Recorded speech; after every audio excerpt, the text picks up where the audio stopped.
Oi gente, tudo bem? Hoje eu tô aqui pra fazer um resumão dos livros de 2017.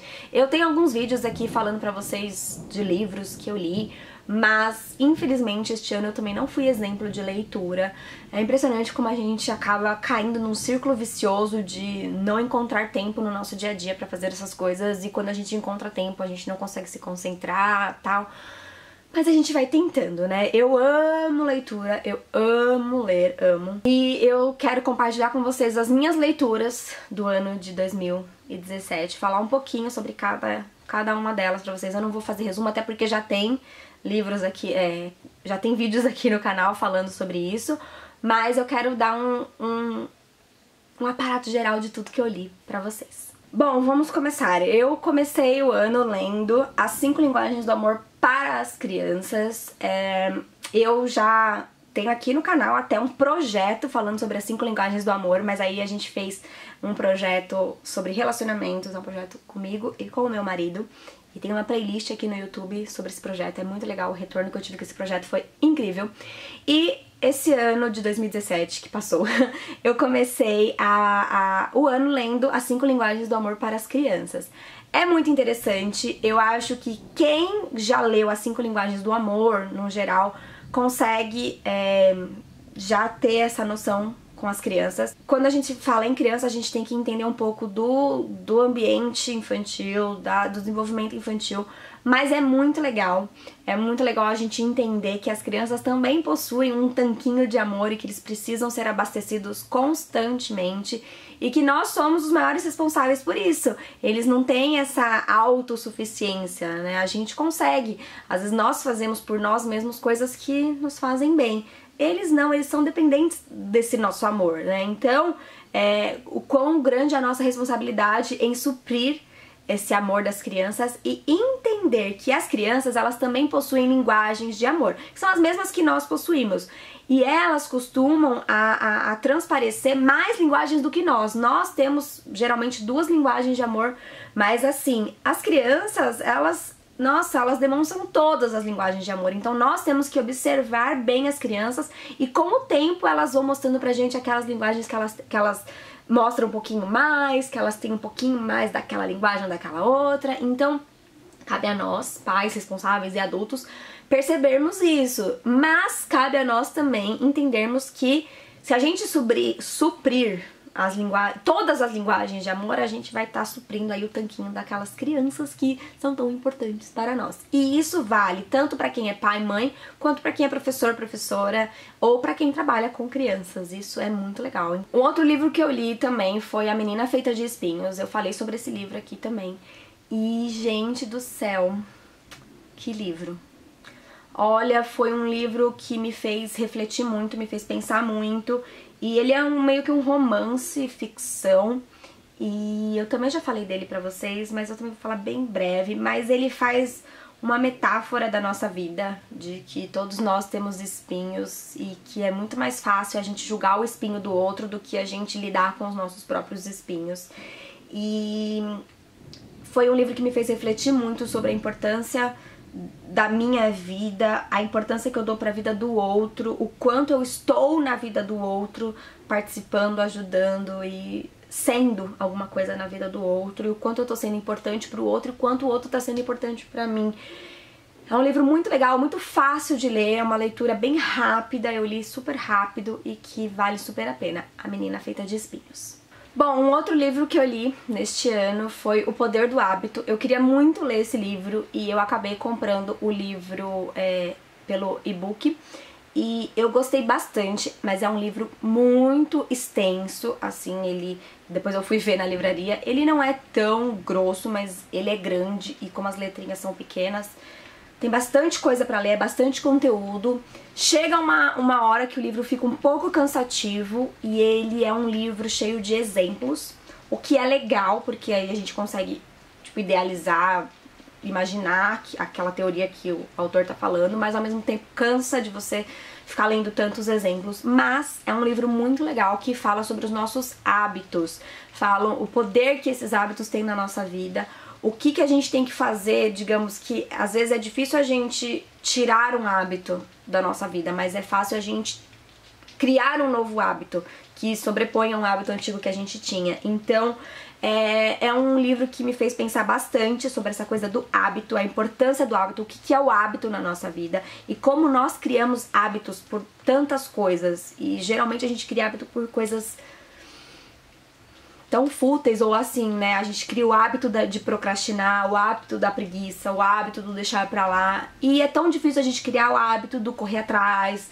da proatividade, que não sei o que lá. Então, foi um livro bem bacana que me fez refletir bastante sobre essa coisa de hábitos. E agora eu tenho na minha cabeça essa coisa de vamos criar novos hábitos para a nossa vida. Bom, um outro livro que eu li foi o livro Ansiedade, o número 2, escrito pelo maravilhoso Augusto Cury, que eu adoro. Augusto Cury. E eu tenho até uma pós-graduação do Augusto Cury e é muito legal. E eu já tinha lido o livro Ansiedade 1 e eu me vi naquele livro, ele escreveu pra mim. E aí quando eu li o 2 eu falei, caramba, o cara continua escrevendo pra mim. Porque, gente, é impressionante, tudo que tá escrito naquele livro é a minha vida, assim, ó, escrachada. E é muito interessante a gente ver como aquilo que a gente passa, o que a gente pensa, o que a gente sente, às vezes é mais normal do que a gente imagina. Isso que eu li atinge milhões de pessoas. E eu falava, meu Deus, será que eu sou a única louca no mundo que tenho essa ansiedade, que tenho a minha cabeça desse jeito e tal? E não! Praticamente 90% da população está assim, né? Então, nesse livro ele vem falar um pouquinho sobre ansiedade, estresse, ele fala sobre síndrome do pensamento acelerado, que eu já falei aqui diversas vezes com vocês. E é um livro muito legal, ele é super pequenininho, tanto o 1 quanto o 2 são super pequenininhos, é de leitura super fácil, super rápida. E vocês vão ver como faz a gente parar pra pensar em hábitos da nossa vida que fazem a gente criar essa ansiedade, esse estresse.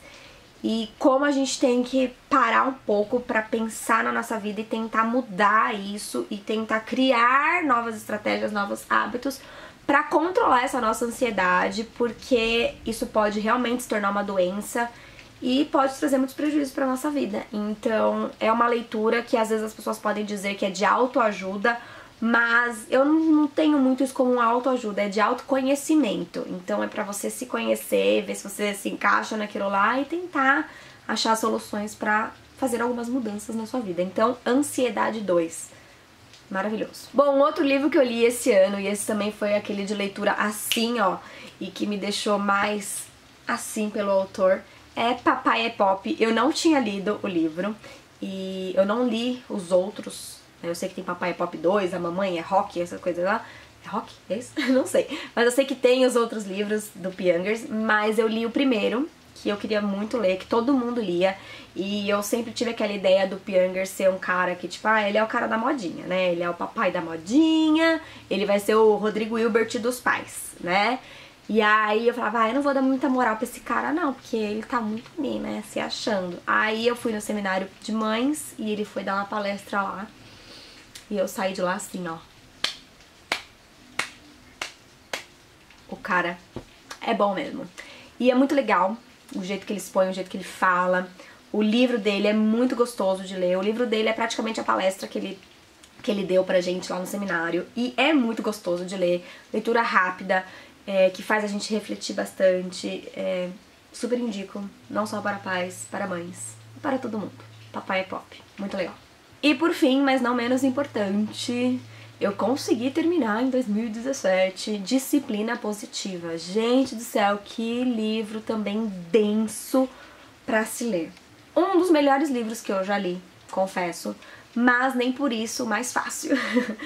Muito difícil porque é um livro extenso, um livro muito repetitivo, muito repetitivo. Praticamente todos os capítulos trazem a mesma coisa, o que é legal, porque você acaba realmente internalizando aquilo que a Jane fala. Jane é, assim, minha guru.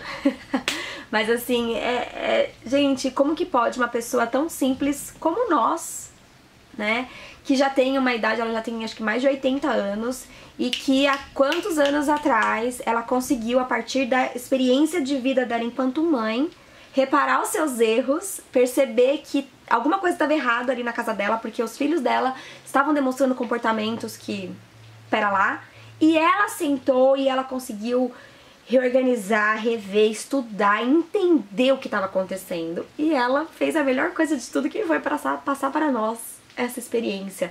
E, gente, é muito legal. O livro Disciplina Positiva é muito legal. Eu recomendo pra todo mundo. Quem vai ser mamãe e papai, quem já é...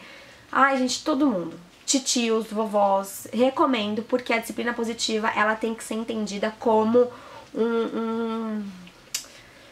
é aquilo, ela não é uma técnica, não é uma estratégia, não é uma metodologia de educação, não é. É uma maneira de você ver, enxergar, entender a criança, que vai além das teorias de desenvolvimento infantil. Ela engloba muito as teorias de desenvolvimento, que a gente tem que entender como que a criança se desenvolve para poder entender por que a criança faz aquilo que a gente acha tão errado. Mas ela fala sobre você olhar pelo olhar da criança e principalmente você usar do amor. Porque a gente acha que a gente usar de muito amor é a gente ser permissivo demais. A gente acha que a gente demonstrar amor demais é a gente tá mimando a criança, a gente vai estar transformando num monstro. E aí ela bate muito na tecla do porquê que a gente precisa humilhar as nossas crianças para fazer elas entenderem. Por que a gente precisa primeiro dar o castigo para depois fazer entender. Por que a gente não pode trabalhar a parte do amor? Por que a criança, mesmo errada, ela não pode receber afeto, carinho? Sabe? Então, assim, é desconstruir certos conceitos que a gente tem na nossa cabeça, que nós somos criados assim. E por que a gente foi criado assim, sabe? Então, é você entender que a disciplina positiva, ela não é você ser uma pessoa permissiva, mas ela é você ter a permissividade junto com a firmeza, é você juntar as duas coisas, é você ser uma pessoa firme, mas você ser uma pessoa gentil, uma pessoa que vai transparecer amor em cima das suas atitudes e que você vai entender a criança, você vai ter paciência para ensinar aquela criança como ela lidar com os sentimentos dela, porque nós mesmos somos pessoas que é tão difícil a gente lidar com os nossos sentimentos, nós somos pessoas que ficamos estressadas, que perdemos o controle, que a gente fala besteira, que a gente grita, que a gente tem vontade, sim, de tacar um prato pela janela, quantas pessoas não fazem isso, que a gente briga no trânsito. Então, por que as nossas crianças, elas têm que ser vistas como santas, como certinhas, elas não podem fazer uma birra, elas não podem chorar alto, elas não podem bater, porque isso é errado, isso não pode, como não? Isso faz parte do aprendizado e do desenvolvimento delas, e são as crianças que elas são tão inteligentes, mas ao mesmo tempo elas são imaturas para lidar com alguns sentimentos. É muito difícil a gente lidar com sentimentos. E as crianças são egoístas, egocêntricas, elas precisam aprender. E quem que vai ensinar? Quem que vai ensinar? Nós. Se a gente ensina que batendo vai funcionar, é batendo que elas vão aprender. Se a gente ensina que é com amor que elas vão aprender. Então, gente, disciplina positiva, eu até pretendo fazer vídeos só sobre a disciplina positiva, que eu poderia ficar umas 5 horas falando sobre isso e ainda teria assunto pra dizer.